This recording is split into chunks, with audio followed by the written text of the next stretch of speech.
Chilli chicken మనందరికీ తెలిసిందే, కానీ చిల్లీ ఎగ్ ఎప్పుడైనా ట్రై చేశారా? హరియాలి ఎగ్, ఆఫ్ఘనీ ఎగ్ అని పేరు ఏదైనా రెసిపీ మాత్రం ఇదే. ట్రై చేసేయండి. ముందుగా ప్యాన్లో 1 టేబుల్ స్పూన్ ఆయిల్ వేసుకొని 4 సన్నగా పొడుగ్గా కట్ చేసుకున్న ఆనియన్స్ పింకిష్ కలర్ వచ్చేంత వరకు ఫ్రై చేసుకోండి.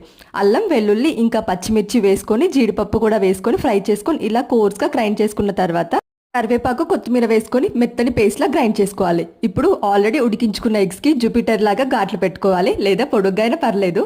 ప్యాన్లో 1 టేబుల్ స్పూన్ ఆయిల్, కారం, పసుపు, సాల్ట్ వేసుకొని ఎగ్స్ని ఫ్రై చేసుకోండి. ఇంకా నెక్స్ట్ ప్యాన్లో ఆయిల్ వేసుకొని స్పైసెస్ వేసుకున్న తర్వాత ముందుగానే గ్రైండ్ చేసి పెట్టుకున్న ఈ చిల్లీ పేస్ట్ వేసుకొని ఆయిల్ సపరేట్ అయ్యేంత వరకు ఫ్రై చేసుకోవాలి. ఇప్పుడు పసుపు, జీలకర్ర పొడి, black pepper powder, garam masala, dhania powder, salt వేసుకొని ఫ్రై చేసుకోవాలి. అలాగే ఫ్రెష్ కర్డ్ 1 కప్ వేసుకొని మిక్స్ చేసుకున్న తర్వాత కసూరి మేతి 1 గ్లాస్ వాటర్ వేసి 5 మినిట్స్ కుక్ చేసుకోవాలి. ఇప్పుడు ముందుగానే ఫ్రై చేసి పెట్టుకున్న ఈ ఎగ్స్ కూడా యాడ్ చేయాలి. నేను ఇంగ్రీడియంట్స్ అన్ని కామెంట్ బాక్స్లో పిన్ చేస్తాను. 5 మినిట్స్ కుక్ చేస్తే చిల్లీ ఎగ్ రెడీ అయిపోతుంది.